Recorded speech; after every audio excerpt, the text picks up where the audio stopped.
I'm just saying, you know, and we never had no argument. All of a sudden, I don't know. I'm just telling you, man. It is what it is. Sometimes, you know, hey, when people get, it ain't about me training or anything like that. People get money, man. Things change. I don't care whether it's your father, mother, whoever. So if sometimes when people get money. Floyd Mayweather Sr. has finally spoken out about his son's recent financial troubles. And he says he saw it coming a long time ago, according to the elder Mayweather. The warning signs were always there: the extravagant lifestyle, the non-stop spending, and the obsession with maintaining the money persona. He says he tried to warn Floyd Jr. countless times, urging him to think beyond the moment. Having watched other fighters go broke after their glory days, he didn't want the same fate for his son. But Floyd Jr. wouldn't listen. He was too caught up in the image he built surrounded by luxury, never imagining the money could actually run out, with the headlines catching up to reality. Floyd Sr.'s fears have come true. Money Mayweather. It's who he is. I've always thought that he's a horrible person, and this is every bit of proof. People don't like Floyd. You start a business, but I need People you guys do not like somebody who's gonna just constantly show me. Mayweather Jr. built his brand around being a big spender, not just wealthy, but the flashiest, the most extravagant presence in any room. For him, it wasn't just about having money, it was about asterisk it. But behind the glitz, there was a pattern that Floyd Mayweather Sr. recognized all too well, as someone close to his son. Man, they on Money Mayweather line right now, man. The boy did a $402 million scam, like he was getting all his property. Man, he never really put his money into any type of portfolios. He never invested his money in anything that was lucrative. He only did a whole lot of excessive spending, man, and buying a lot of assets that depreciate over time. Floyd Sr. witnessed the endless spending firsthand: luxury cars collecting dust, mansions that were never lived in, and watches worth more than most people's annual salaries. He warned his son time and again, saying, "This won't last forever." Options. I got about 100 cars, but right here, we like to call this the Sweet 16.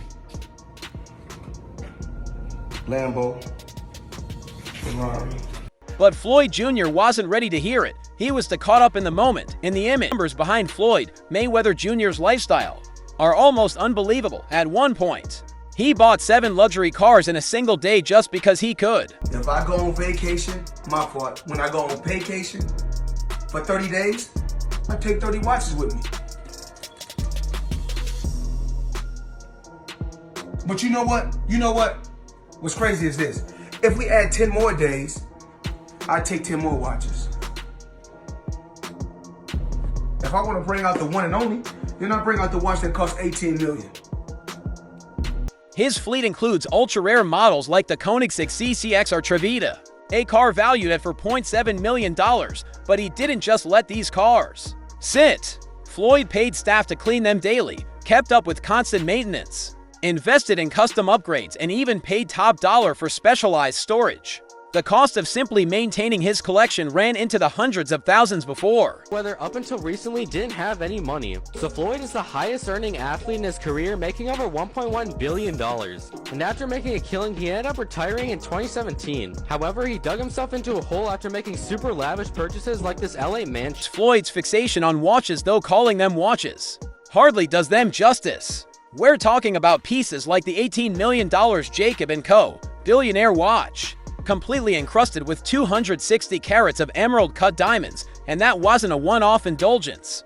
He's been known to drop up to $2 million in a single day on. Did Floyd not take out his own jets? Floyd got 3.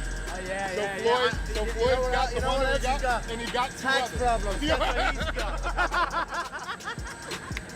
Jewelry alone. For Floyd, luxury isn't an occasional reward, it's a way of life, woven into his identity. To him, extravagance isn't optional, it's essential. Right? I realized, okay, I'm being strung along. This is a classic, hey buddy, you're the new guy in this industry. We're gonna puppeteer you however we want. Hop on for the ride and shut up. Instead of shutting up, I make fun of him on social media and let everyone know that he doesn't have any money. I kind of joke and I'm facetious and I point the finger at Floyd. Well, I don't know if it's his fault. Maybe a little bit, but something tells me Floyd doesn't control where the money goes. Or maybe he does. I don't know, and I don't really care. I just want... Floyd Mayweather's real estate portfolio spans from coast to coast, with properties that redefine luxury.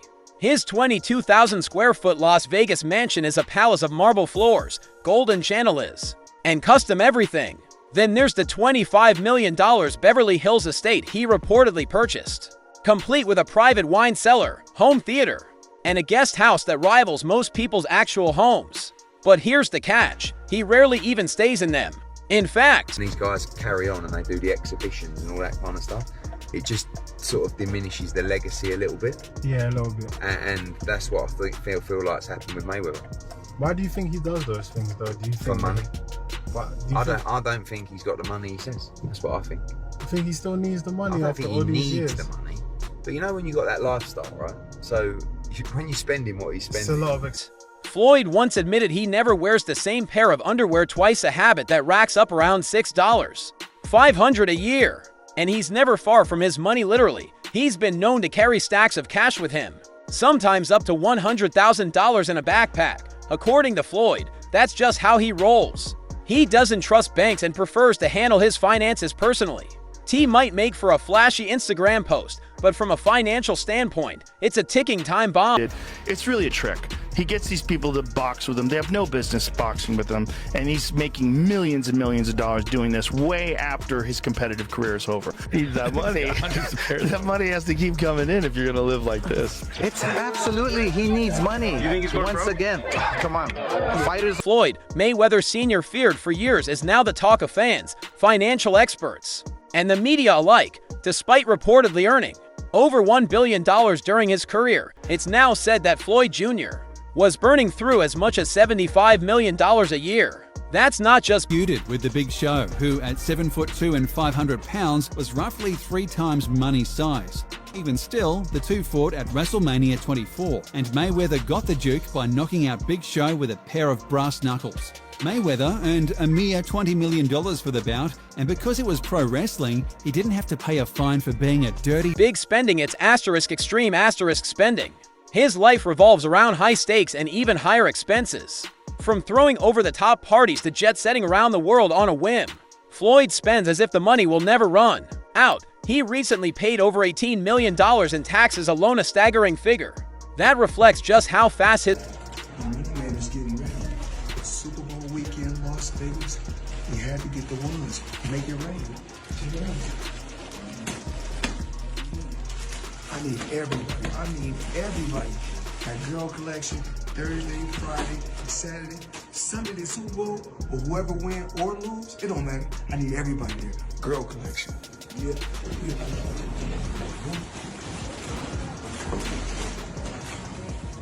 Massive tax payment raised eyebrows among those already questioning the true state of Floyd Mayweather's finances. He's always insisted that everything's under control, that the money is still flowing, but his actions tell a different story. When fans saw him return to the ring for exhibition matches, like the one against Logan Paul, that it accumulated to the point where it messed with the mental health. My wife had to go to the hospital for stress and anxiety from this job. We accumulated hospital bills. It's just a lot of different things that just kind of hurts your heart, and it sucks that you got to go through it. Working for such a big name company, you would think you moved from a small town city in Alabama to Los Angeles, Hollywood, and everything would be good. The grass would be greener, but the reality of it is... Paul, the whispers got louder.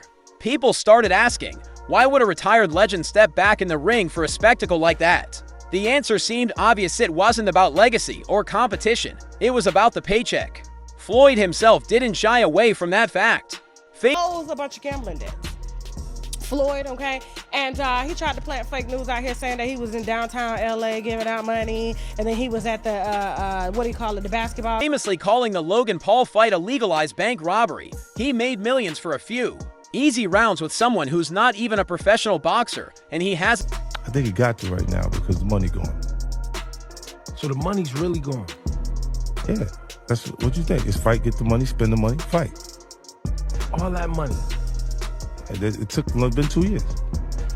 So is it just his overhead is so high on a day-to-day, month-to-month? Like I don't even want to talk about it. Like with the lifestyle, that money's gone, trust me. Now it's like, call him, he'll be at your, your local hotel. Hasn't stopped. More exhibitions, more gimmick fights, it's all become part of a new routine. The legend is still cashing checks, but now the spotlight is less about greatness and more about the grind to keep the lifestyle